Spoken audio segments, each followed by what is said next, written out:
끝이 다른 게 이단입니다. 비슷한 것 같고 성경을 같이 봅니다. 또 예배도 같이 드리고 웬만해서는 다른 기독교인지 가짜인지 구분이 안 됩니다. 그런데 계속해서 들어가서 끝을 딱 맞춰보니까 끝이 다릅니다. 다른 예수가 나오고 구원의 길이 다른 게 나오고 그가 말하는 천국이 다른 게 나옵니다.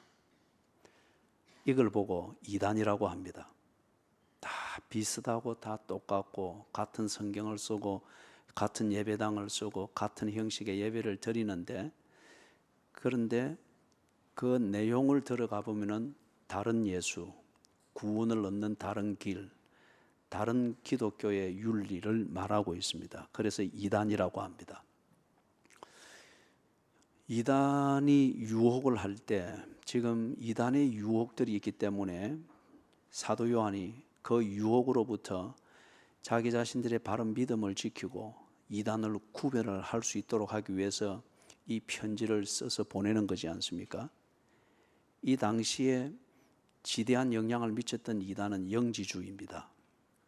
이상한 사변적인 교리와 지식을 만들어 가지고 그게 성경인 것처럼 해석을 하면서 그리 되다 보니까 삼위일체 하나님도 없어지고 예수 그리스도도 아무 소용이 없는 그런 식의 기독교가 되어버린 거죠.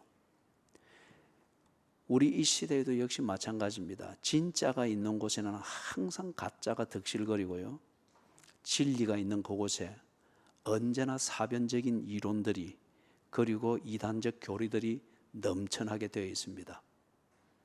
가짜들에게 있어서 명품은 먹거리가 되죠. 마귀들에게 있어서 진리는 그들에게 있어서 좋은 놀이터가 되고 먹거리가 됩니다. 왜냐하면 사람들이 진리를 갈급해하면서 진리를 찾고 구하기 때문에 절박하되 방향이 없으면 유혹에 쉽게 넘어가죠. 이게 진리 주변을 맴돌고 있는 가짜들이 노리는 그런 먹거리입니다.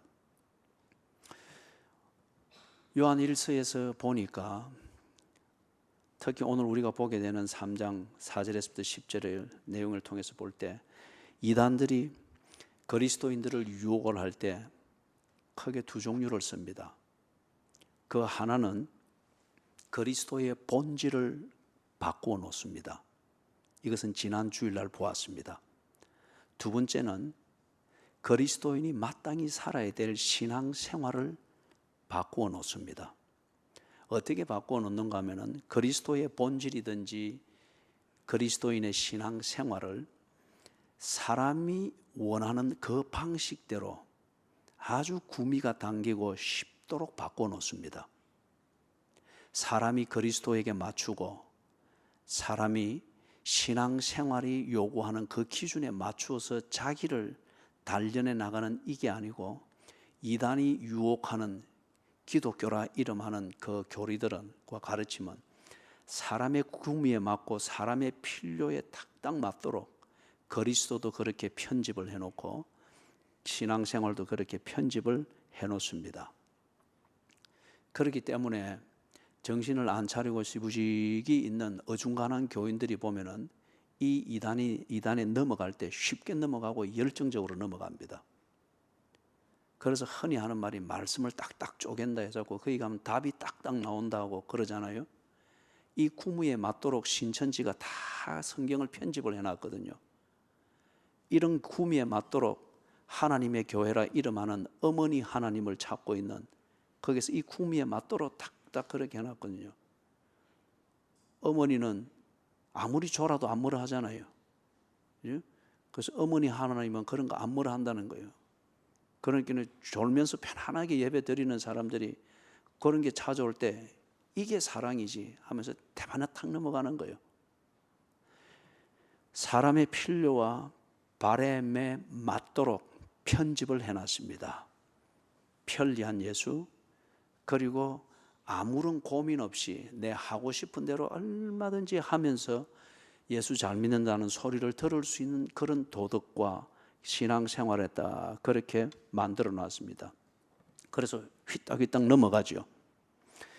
여러분들이 그래서 이런 이단의 유혹을 구분하기 위해서는 요한 1서 3장에서 말하는 것에 근거하면은 이 두 가지를 가지고 딱 점검을 하십시오. 신천지가 신학적으로 올바른지 성경적인지 아닌지 그것을 점검을 하시라고요. 성경에서 말하는 예수, 성경에서 말하는 십자가, 성경에서 말하는 구원, 그것을 그대로 말하고 있는지, 그것의 근거한 설명인지, 신학적으로 올바른지, 다른 말로 하면 믿어야 될 내용이 성경에 있는 그대로인지 그것을 가지고 여러분들이 평가를 하십시오.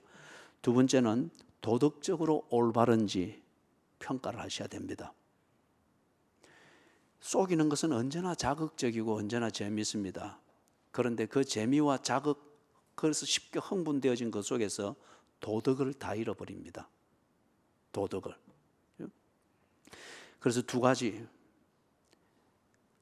아무리 듣기 좋은 소리와 아무리 매력적이라고 할지라도 그게 신학적으로 성경이 가르치는 믿어야 될 내용하고 일치가 되는지, 두 번째, 성경적으로 올바른 도덕이 있는지, 신앙생활이 성경적인 근거 위에서 도덕적인지 아닌지 이것을 점검을 하셔야 됩니다. 그래서 오늘 읽은 이 본문에서는 이단의 미혹을 경계해야 되는데, 특별히 그게 도덕적으로 옳은가 아니한가 이것을 따져서 경계하라고 합니다. 다른 말로 말하면은 3장 4절에서부터 10절에 나오는 이 내용은 이단들이, 미혹해하는 자들이 신앙생활, 즉 기독교인들이 지켜야 될 이 도덕을 쉽게 해주고 가볍게 해주고 편하게 해주고 재미있게 해주는 것, 그걸 가지고 따지지 말고 그들이 말하는 도덕이 예수님이 하셨던 삶인지, 그리고 예수가 가르쳐 주신 대로 사도들이 했던 그 삶과 일치가 되는지, 성경이 우리에게 말하고 십계명이 우리에게 요약해서 말해주는 그 도덕과 일치가 되는지 그것을 따져 물으라고 합니다. 그래서 아무리 어렵고 힘들게 보이더라도 그게 성경과 일치되면은 그게 믿어야 될 내용이고 그게 바른 신앙생활이라고 합니다. 아무리 쉬운 소리를 해줘도 그게 성경하고 다르면은 그거는 이단이라고 합니다. 자, 이 사람들이 오늘 읽은 본문에 보니까 네 가지를 가지고서 네 가지의 짐을 들어주는 그런 유혹을 가지고 그리스도인들, 어중간제비 그리스도인들을 미혹해 하고 있습니다. 그 첫 번째 것이 4절에 나오고 있습니다. 4절에는 보니까 선과 악의 구분을 없애려고 합니다. 이게 대부분의 교인들이 바라는 겁니다. 선과 악을 구분짓는 기준을 너무 따지지 말라는 거예요. 그래, 다 선하다고 말해주면 얼마나 좋겠나. 한 주 동안 힘들게 일하다가 왔는데, 그래서 힘이 들고 지쳐서 졸고 있는데 뭘 자꾸 그걸 가지고 따지나. 그러면 다 수고했다, 힘들지, 푹 자라, 그러고 방해 안 되도록 말도 살살 해주고 그러면은 얼마나 좋겠나. 선과 악의 구분을 없애려고 합니다. 그래서 모든 게 다 편하고 다 좋은 그것으로 하려고 그렇게 합니다. 이단의 특징입니다. 부담을 없애줘요. 순종해야 될 그 의무를 없애줍니다. 순종해야 될 의무가 없으면 책임질 일도 없어지는 거죠. 그런 부담들을 다 없애주는데 선과 악의 구분을 없애려고 하는 것입니다. 자, 사랑하는 여러분, 그래서 예를 들면 이런 겁니다. 그들은 이야기를 합니다. 필요를 위해서 한 것이면 그것은 정당하다고 합니다. 필요를 위해서 한 것이면 그것은 정당하다고 합니다. 지금 시작부터 계속 조는 사람이 있어서 또 조는 걸 내가 강조를 하는데요. 피곤해서 존다. 그러면 예배 시간이라도 그거는 정당하다고 말하는 거예요. 그러니까 조는 거 간섭하지 말라는 거예요. 그게 정말 옳은 것일까요? 또는 내가 하고 싶은 것을 하는 것은 내 권리고 자유라는 거예요. 내가 하고 싶은 것을 했는데 그게 옳고 그르고 그걸 따질 이유가 뭐가 있느냐? 하고 싶은 것을 하는 것, 그게 권리고 자유지 않느냐? 이렇게 말을 합니다. 또는 지금 내가 좋고 행복하다면은 그것은 선한 것이라는 거예요. 이럴 때 대개 사람들이 행복하다고 말하는 것은 감각적인 만족입니다. 감각적인 만족이에요. 의미의 만족이 아니고 감각적인 만족이고 적응적입니다. 그래서 사람들이 내가 좋고 행복하다면은 그러면은 그것은 선한 것이지 않느냐. 자, 이런 식의 것을 내려놓다 보니 사람 중심이 되고 개인 중심이 되어지죠. 그래서 선과 악을 구분하는 기준이 없어지려고 합니다. 여기서 완전히 오도가 되었지만 분명한 것은 뭐죠? 이들도 선을 말하고 있고 악을 말하고 있습니다. 자, 그렇다고 하면은 조금 철학적으로 돌아가서 선과 악이 존재하는 것은 부정할 수가 없습니다. 어떤 잣대를 가지고 선과 악을 구분하느냐 이 문제이지, 선이 있고 악이 존재하고 있다는 것은 부정할 수 없습니다. 그러면 선과 악이 존재한다고 하면은 선과 악을 구분하는 기준이 있는 게 사실입니다. 선과 악을 구분하는 기준을 가리켜서 우리는 도덕이라고 합니다. 또는 법이라고 말을 합니다. 도덕이 존재한다 또는 법이 존재하는 것 같으면은 그 도덕 또는 법을 만든 사람이 있는 게 분명합니다. 그렇다고 하면 절대적 권위를 가지고 선과 악을 구분하는 도덕 또는 법을 만든 사람이 누구냐는 거예요. 창조주입니다. 창조주입니다. 창조주 외에 이것을 만들 수 있는 절대적 권위를 가지고 있는 존재가 없습니다. 성경에서는 그 창조주가 누구인가? 하나님이라고 말합니다. 하나님이 천지를 창조하셨다고 합니다. 자, 그렇다고 하면은 하나님께서 도덕이라는 법을 주시고 이 법에 준해서 선과 악을 구분하여서 선은 칭찬하고 악은 벌을 준다고 합니다. 그런데 사람은 다른 각도에서 선과 악을 구분하려고 합니다. 내게 만족이 되어지고 내가 행복을 느낀다고 하면 그거는 선이라고 합니다. 내가 필요해서 한 것이면 그것은 선한 것이라고 합니다. 또는 내가 하고 싶은 것을 했으면 그것은 선이라고 합니다. 하나님이 선과 악을 구분하는 것, 이 기준, 이 법과 사람이 나름대로 선과 악을 구분하는 이 법이 충돌이 됩니다. 그래서 사람은 법을 바꾸려고 하기 전에 궁극적으로 뭘 하려고 합니까? 하나님을 없애려고 합니다. 이 법을 주어서 이 법으로 선과 악을 구분해서 하나님의 법대로 하면 내가 결국 죄인이 되어지고 악한 자가 되어지기 때문에 이 하나님을 없애버리려고 합니다. 1970년대에 아주 세계를 떠들썩하게 만들었던 보컬 그룹이 있죠. 비틀즈. 비틀즈의 노래 하나 정도는 알고들 계시겠죠. 한 40 이상 되신 분들 같으면은. 비틀즈의 그 리드 싱어였던 존 레논이 쓴 곡이 있습니다. Imagine. 이 Imagine의 가사를 여러분들이 한번 포털 사이트에서 찾을 수가 있을 거예요. 한번 좀 읽어보시라고요. 존 레논이 평화주의자로서 많은 사람들의, 특히 젊은이들의 추앙을 받았습니다. 그리고 그의 사상을 존중하여서 사람들이 이 세계의 평화를 이루자 하는 이 명분을 가지고서 존 레논의 사상을 확산시키면서 그 중심으로 모여서 큰 운동들이 있었죠. 그래서 지금도 존 레논이 죽은 그 날을 기념하여서 평화주의자들이라 일컫는 사람들이 모입니다. Imagine이라는 이 가사의 주제는 그겁니다. 천국이 없다고 상상해 보십시오.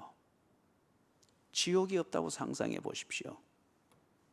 종교가 없다고 상상해 보십시오.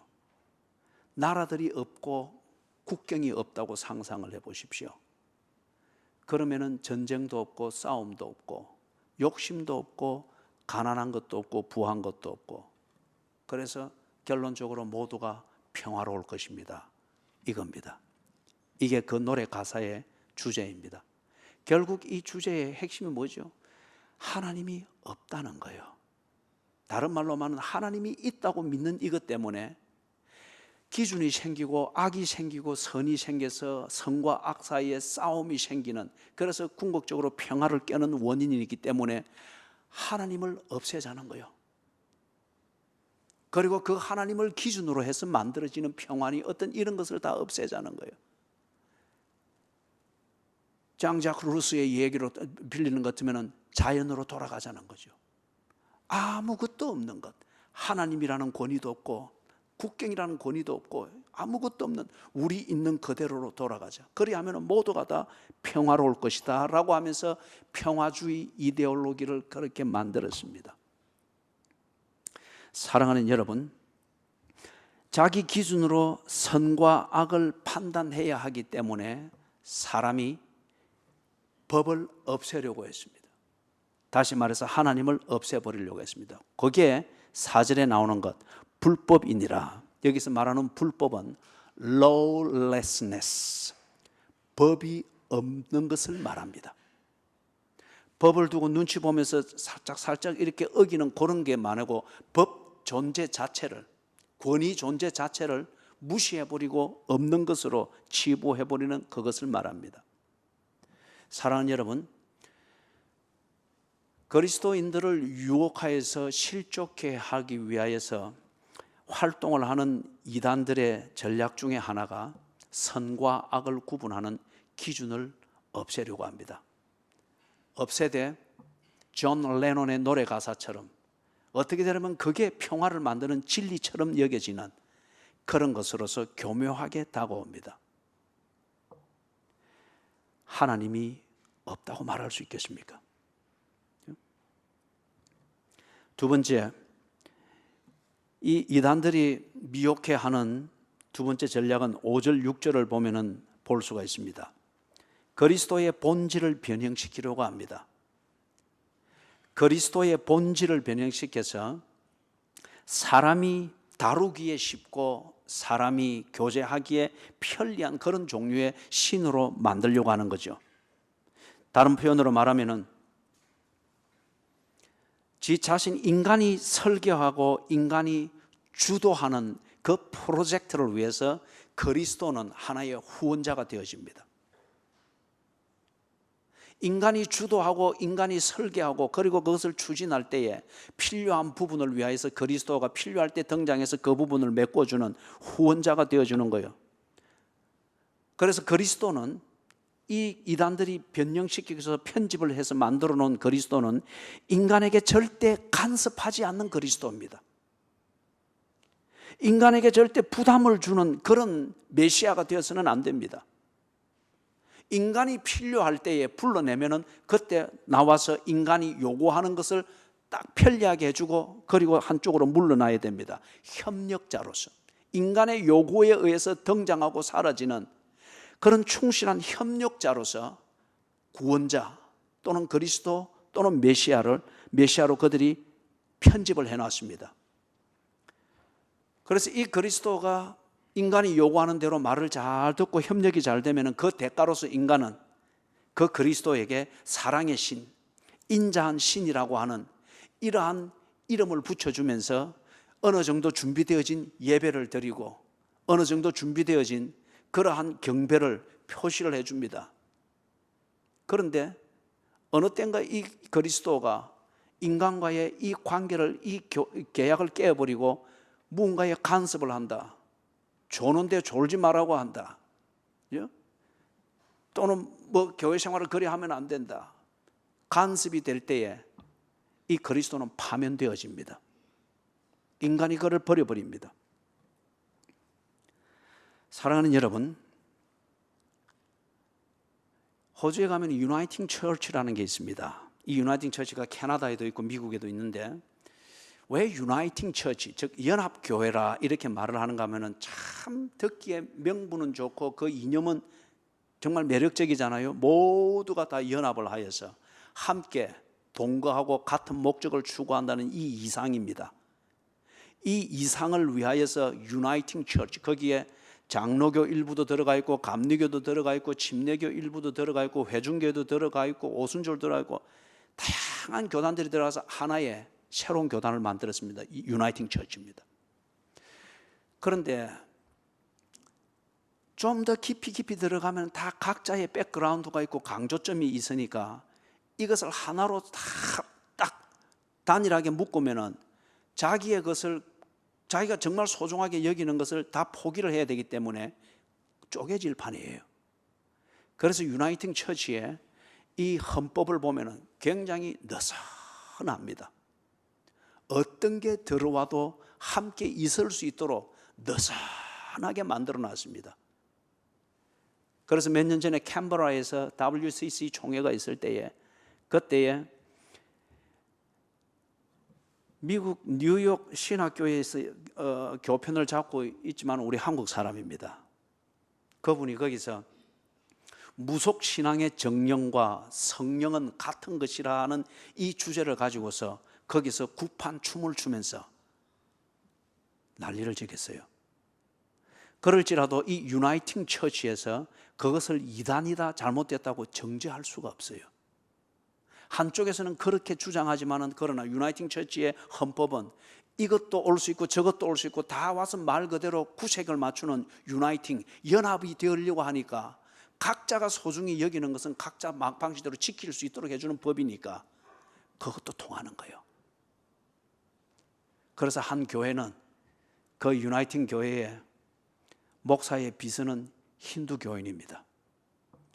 그리고 거기서 사찰 관리를 책임 맡은 사람은 이슬람 교도입니다. 그리고 그들이 성찬하고 예배할 때 같이 모입니다. 힌두 교인은 여기에 띠카를 찍고 빨갛게 찍고, 그 다음에 그 이슬람 교도는 이렇게 해서 무릎 꿇고 기도하면서 그런 다양성 있는 예배를 드린다는 좋은 말로서 그렇게 하는 거예요. 그들의 하나님은 누구일까요?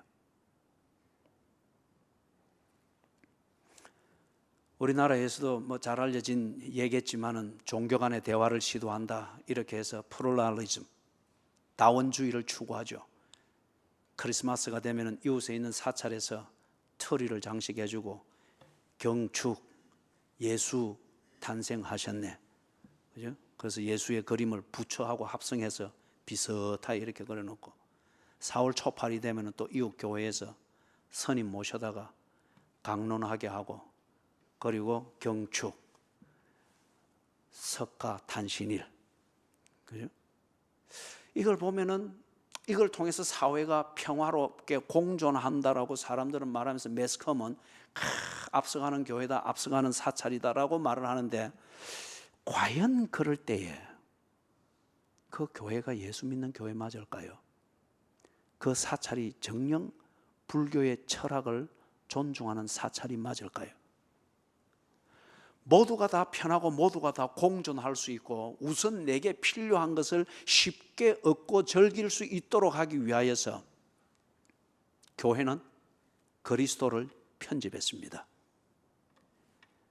다른 종교를 배격하지 아니하고 정령 숭배하는 것을 배격하지 아니하고, 그리고 부도덕한 것, 이것이 죄라고 정죄하지 아니하는, 눈 감고 언제나 웃고만 있는 이런 그리스도로 편집했습니다. 하나님의 모든 자비하심으로 권합니다. 계속 잘 것 같으면 나가십시오. 어디 집사가 되어가지고 오자마자 앉아서 졸고 앉아있고,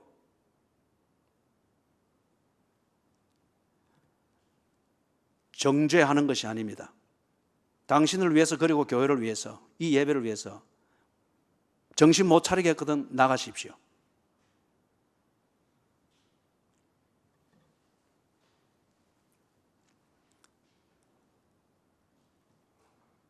저는 예배를 받으시는 그리스도는 이런 분이라고 믿습니다. 뒤에 보겠지만 그리스도께서 졸고 있는 제자를 그 위기의 상황에서도 꾸짖었습니다. 믿음에 떨어지지 아니하도록. 그런데 2000년 전 이 소아시아 지방도 그렇고 오늘 우리의 상황도 그렇습니다. 그리스도를 편집을 해서 내가 편리하고 내가 쉽게 사용할 수 있는 그런 어떤 종교적 도구로 만들었습니다. 그러다 보니까 사랑 말하는데 그들이 말하는 사랑, 이것을 유혹하는 이단자들이 말하는 사랑, 모든 사람들이 가서 기거할 수 있으나 정작 사랑의 파워와 열매는 나타나지 않는 편집되어진 사랑입니다. 예를 들면 이런 거예요. 그들은 책임을 묻지 않는 자유를 말합니다. 책임을 묻지 않는 자유를 말합니다. 편리해요. 그 다음에 선과 악의 구분이 없는 화해를 말합니다. 선과 악의 구분이 없는 화목을 말합니다. 또는 심판이 없는 용서를 말합니다. 용서가 필요하다고 하면 잘못한 것이 먼저 규명이 돼야 되지 않습니까? 그리고 그것을 덮어주고 죄과를 씻어주는 것이 용서지 않습니까? 잘못한 것이 없는데 용서가 왜 필요합니까?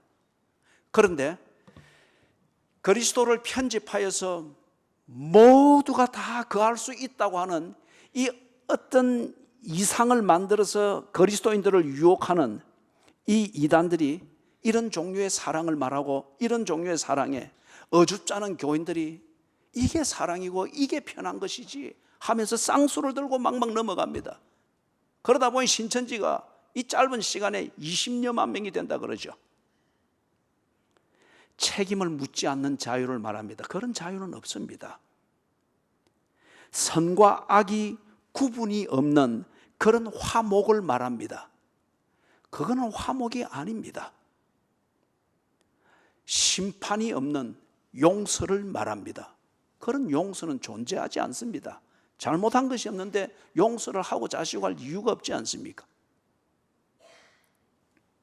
듣기에 좋은 소리에 넘어가지 마시고 나를 구원하기 위하여 오신 그리스도가 누구이시며 그분이 무엇을 하셨는가를 성경을 통하여 똑바로 배우시고 그것을 믿을 것인지 말 것인지를 결심하십시오. 세 번째, 이단이 쓰는 전략입니다. 8절입니다. 이단들이 쓰는 전략 중에서 세 번째가 죄의 개념을 없애버립니다. 죄의 개념을 없애버리고 내가 하는 행위나 생활을 합리화할 수 있도록 해줍니다. 죄의 개념을 없애버리고, 그러니까 죄책감이라는 게 없으니까 언제나 편하죠. 동시에 내가 하는 행위, 내가 사는 생활 방식, 이것이 옳다고 합리화해 주는 것을, 그런 것을 제공을 해줍니다. 어떻게 하는가? 첫 번째는 개인적으로 의미를 느끼는 이 관점에서 자기가 하는 생활, 자기가 생각하는 것, 자기가 하는 행위를 합리화시켜 줍니다. 예를 들면 이런 거죠. 그것은 필요악이야. 안 해야 되는 건 알지만은, 그러나 그게 없으면은 더 큰 어려움이 있게 되니 이거는 필요악이야. 그렇게 해서 죄 아니라고 합니다. 또는 다수결의 원칙을 주장을 합니다. 공리주의의 철학을 끌어들여서 더 많은 사람들이 혜택을 입었으면은 소수가 피해를 보는 것, 이 행위는 그래도 옳은 거지 않느냐? 다수결의 원칙을 가지고서 죄의 개념을 없애버립니다. 또는 행복을 위하여 이렇게 하는 것이야 라고 해서 지금 불행을 만드는 이 부도덕함을 합리화시킵니다. 내가 나의 느낌이 중요하지 않아. 내가 느낌이 좋으면 되는 거지.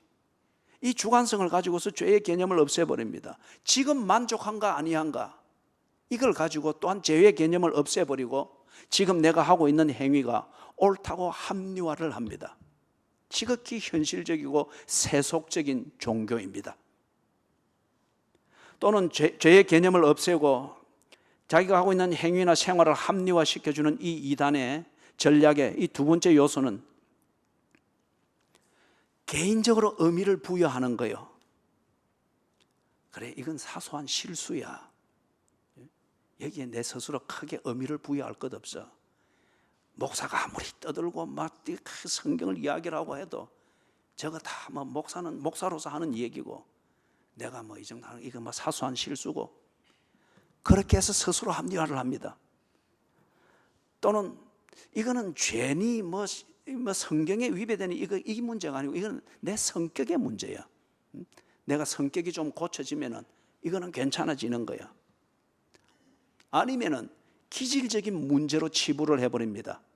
내 기질이 이런 면에 있어서는 연약하니까 이런 때에는 이렇게 가는 거지 뭐. 내가 그래서 하나님께 죄를 범하고 이런 게 아니고 내 기질이 약하기 때문에 이 문제에서는 이렇게 내가 실수를 한 거야. 이런 식으로 해서 스스로 의미를 부여하면서 죄의 개념을 없애버리고 내 스스로 위로하면서 합리화를 하게 되는 것을 봅니다. 그렇기 때문에 절대 바뀌지 아니에요. 절대 고치지 않습니다. 자기 합리화가 다 이유가 있기 때문에 포로가 되어 있어요. 사랑하는 여러분, 베드로가 이런 식으로 한참 했죠. 그래서 베드로의 기질이 남 간섭하기를 좋아했잖아요. 주여 그리 마옵소서 탁 나서서 그럴 때 예수님께서 그래 네 기질이 그렇지, 그래 뒤에 좀 고쳐라 그랬습니까? 그거는 기질의 문제가 아니고 죄악이었기 때문에 사탄아 내 뒤로 물러가라, 너는 하나님의 일을 생각하지 아니하고 사람의 일을 생각하는도다. 기질의 문제가 아니고 죄악이었습니다. 절체절명의 순간에 예수께서 베드로에게 이야기했죠. 기도해라. 사탄이 밀가부르듯 까부를 것이다. 네가 믿음에서 떨어지지 아니하도록 기도해라. 그리고 와서 보니 자고 있었습니다. 깨웠습니다. 기도해라. 그리고 또 와서 보니 또 자고 있었습니다. 기도해라. 자는 자여 어찌 믿뇨? 기도해라. 사탄이 밀가부르듯 까부르느니라. 와서 보니 또 자고 있습니다. 됐다. 이제 일어나라. 가자. 때가 됐다는 거예요. 그리고 바로 몇 시간 뒤 베드로가 저주하며 맹세하여 가로되 나는 그를 모른다 하니라. 예수를 모른다고 저주하며 맹세하여 부인했습니다. 사랑하는 여러분, 이거는 성격의 문제가 아닙니다. 기질의 문제가 아닙니다. 사소한 실수가 아닙니다. 조는 것은 사소한 실수가 아니에요. 기질의 문제가 아니에요. 죄악입니다.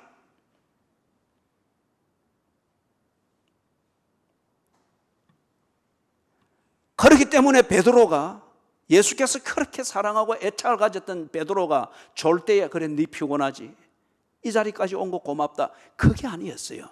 기질의 문제가 아니기 때문에, 성격의 문제가 아니기 때문에, 사소한 실수의 문제가 아니기 때문에 위로하신 것이 아니고 경고에 경고를 거듭했습니다. 그리고 바로 사탄이 지금 너를 밀가부르듯 할 것이라는 이 비전을 보여주셨으나 졸고 있는 베드로는 깨닫지 못하고 결국 지옥으로 떨어지는 것과 같은 실족을 하게 된 거예요. 기질의 문제가 아니에요. 죄악입니다. 죄악이 뭐냐? 하나님에 대한 반역적인 태도를 말합니다. 뒷부분에 우리 마지막 부분 다룰 때 그때 보겠습니다.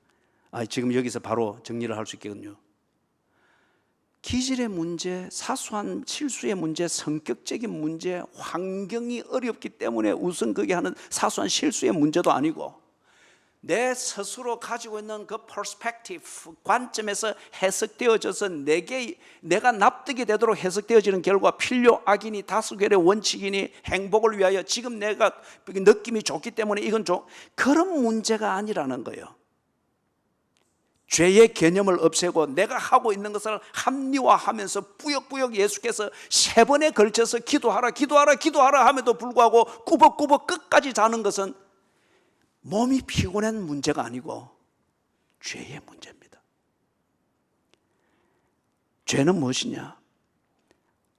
하나님께 대하여서 반역적인 태도를 가지는 거예요. 이 반역적인 태도도 수동적으로 반역적인 태도를 가지는 것이 아니고 지극히 능동적이고 의도적인 반역입니다. 여러분, 죄에는 2종류가 있습니다. 예수님께서도 그렇게 말씀하셨죠. 사함을 받는 죄가 있고 사함을 받지 못하는 죄가 있다고 했습니다. 인자를 거역하는 죄는 사함을 받되 성령을 회방하는 자는 사함을 받지 못한다고 했습니다. 이게 뭔가 하면은 여러분 잔디에 들어가지 마십시오 하고 이 줄을 치는 게 있잖아요, 그죠? 이때 온전전에 나가보면 그런 분들이 많이 보여요.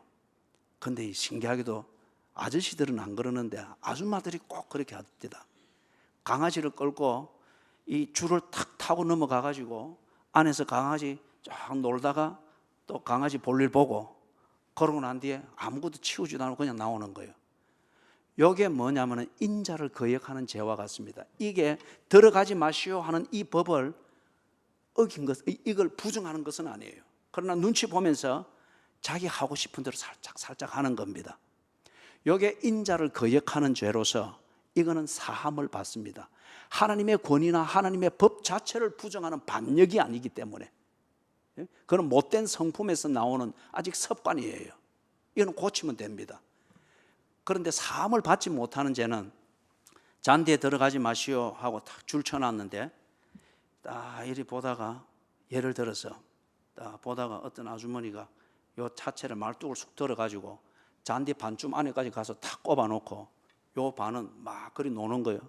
그래서 관리인이 와가지고 아주머니 왜 거기서 들어가지 말았는데 거기서 놉니까? 그러니까 아주머니가 태연하게 들어가지 마시오 하는 경계는 여기 있지 않습니까? 나는 경계 밖에서 지금 놀고 있습니다. 그 법을 누가 옮겼어요? 그 아주머니가 옮겼잖아요. 그리고 자기가 하고 있는 것이 합법적이라고 주장하고 있잖아요. 이게 반역입니다. 하나님의 법은 분명합니다. 하나님의 말씀은 분명합니다.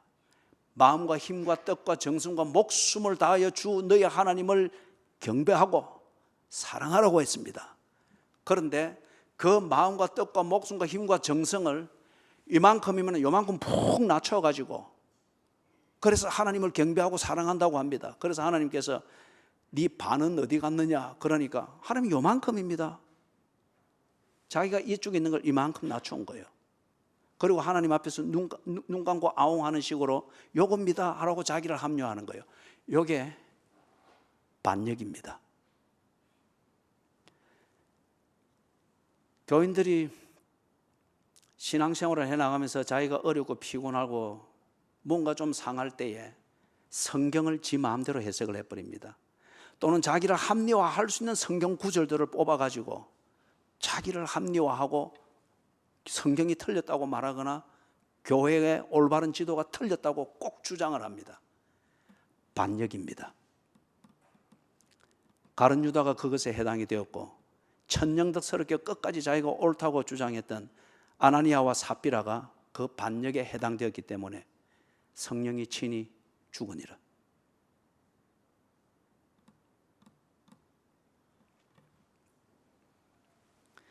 죄는 하나님은 인정하되 여전히 못된 습관과 성품을 못 들여서 살짝 하고 있는 것 고치면 됩니다. 용서해 주실 거예요.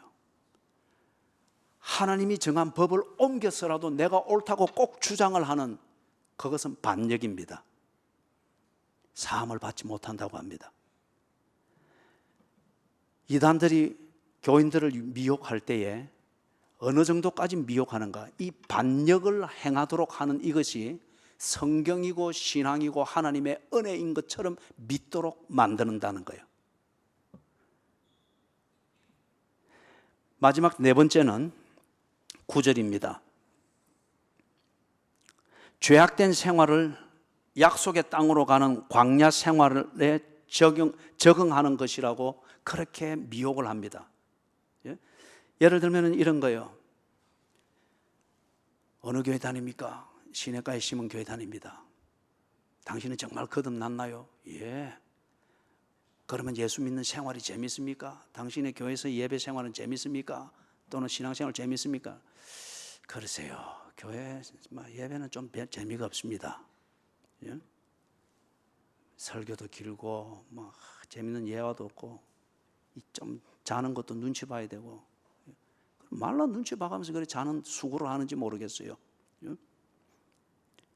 그래 재미가 없습니다. 그러니까 이단이 탁 무릎을 치고 손을 탁 잡으면서 아유 그렇죠.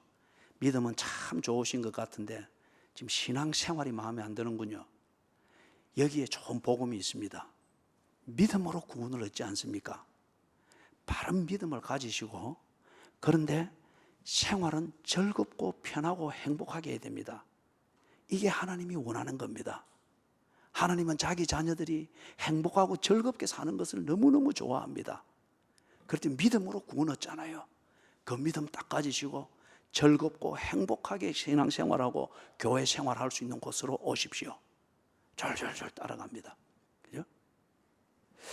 사랑하는 여러분, 조금 더 이해를 돕기 위해서 우리 현실적인 예를 들어보겠습니다.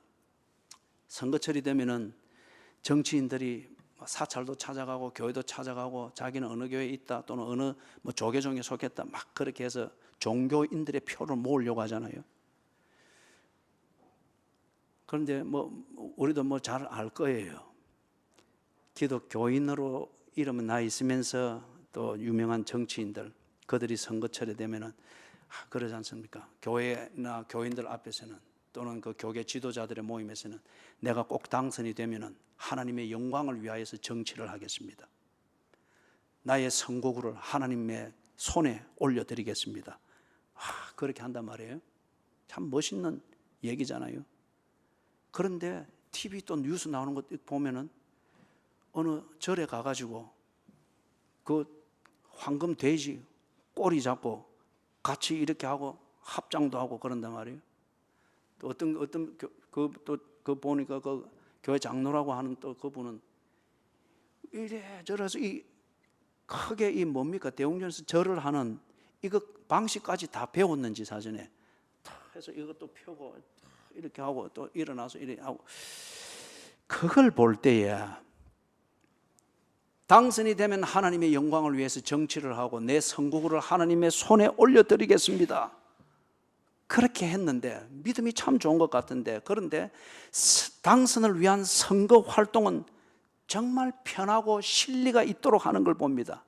절에 가면 불자고 이슬람 사원에 가면은 모슬렘이고 그리고 무슨 구판에 가면은 거기서 삼신할매 비는 것 무속인이고 너무 편리하고 실리적으로 선거 활동을 하는 것을 볼 수가 있어요.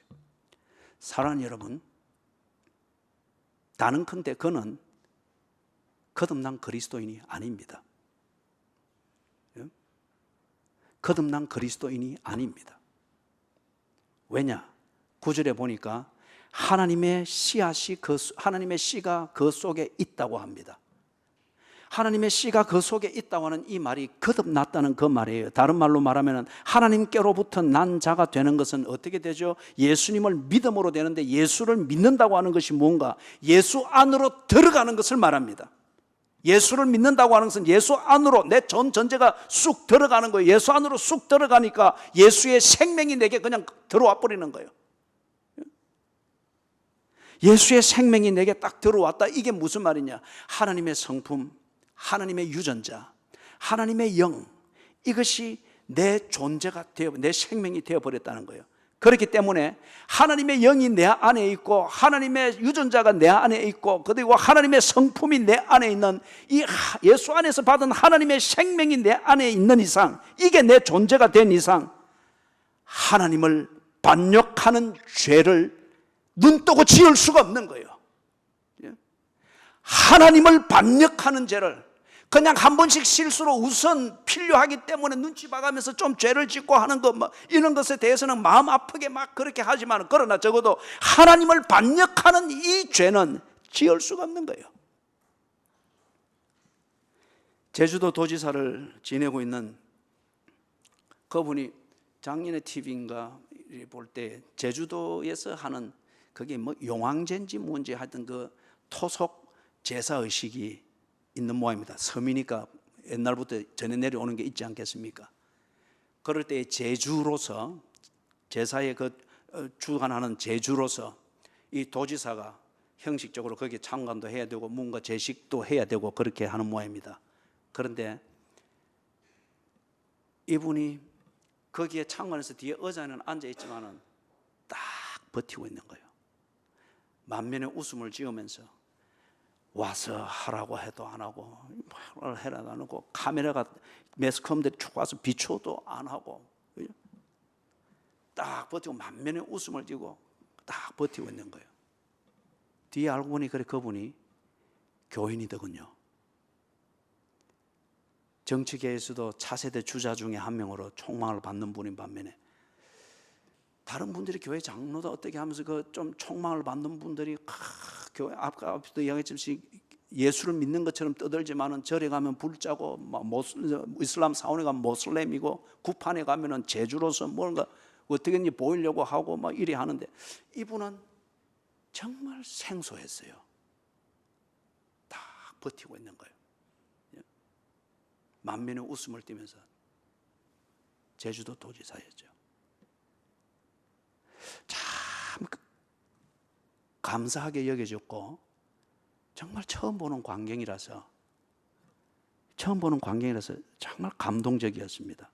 그분이 왜 끝내 정치적으로든지 그 다음에 자기가 지금 정치를 하고 있는 그 지역에서의 정치 최고 지도자로서 당연히 제주로서 향도 피워야 되고 술도 따라서 이리 돌려서 뭐 붓기도 해야 되고 뭔가 해야 되는데 의식적으로도 그렇게 뭐 한들 지금 이 우리 한국 상황에서 교회들이 욕할 사람이 없습니다.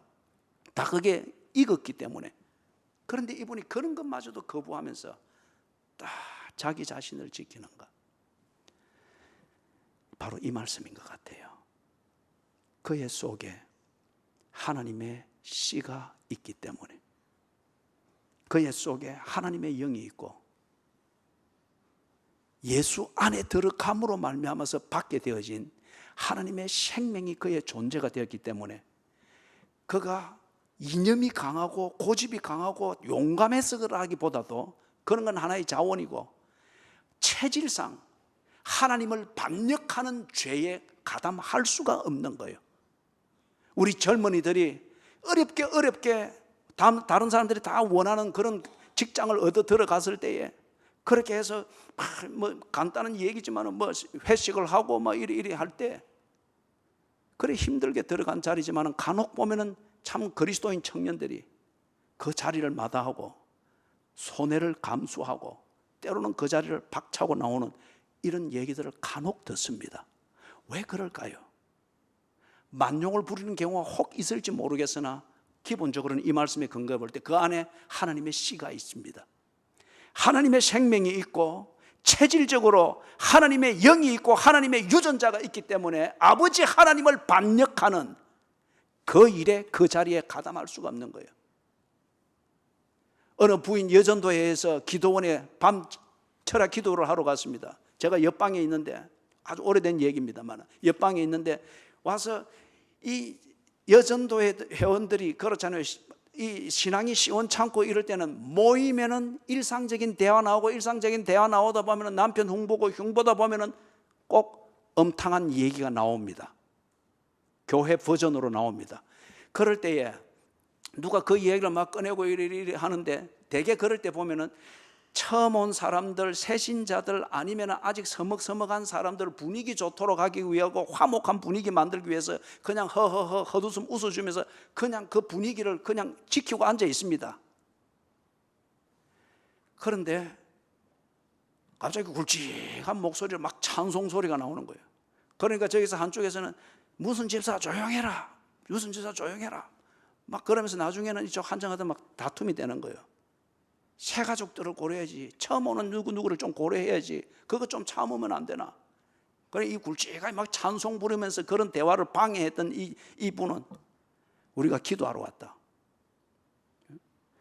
그것도 오늘 이 말씀에 근거해 보면은 그 여자 집사님의 속에는 사람을 즐겁게 해서 분위기를 화목하게 만들고 새 가족을 돌보아야 된다고 하는 이것보다도 더 중요한 것은 내 속에 씨앗으로 심겨 있는 하나님의 생명, 하나님의 유전자, 내 체질을 거부할 수 없다는 거예요. 기도하러 온 그 방에서 음담 패스를 들으면서 하하 히히 호호 웃으면서 새 가족들에게 분위기를 좋게 해준다. 그게 하나님의 일이 아니라고 하는 이 체질이 박혀 있는 거예요. 그렇기 때문에 할 수 있는 것은 큰 소리로 찬송을 불렀던 거예요. 대화를 방해를 하기 위해서. 말씀을 정리합니다.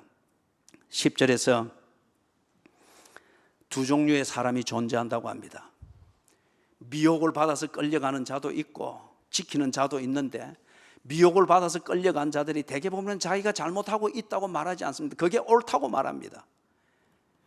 그래서 네 가지를 제시를 하면서 경계할 것을 말하고 10절에서 딱 결론적으로 두 종류의 사람이 존재한다고 말합니다. 한 종류는 하나님의 자녀들이고 다른 한 종류는 마귀의 자녀들이라고 합니다. 하나님의 자녀이면서 마귀 짓을 하면서 사는 사람이 있을 수가 없다는 거예요.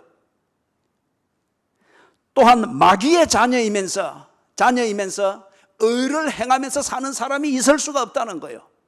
하나님의 자녀이든지 마귀의 자녀이든지. 하나님의 자녀라고 하는 이 증거는 뭐냐? 하나님의 자녀인 것을 증명하는 증거가 뭐냐? 두 가지였습니다.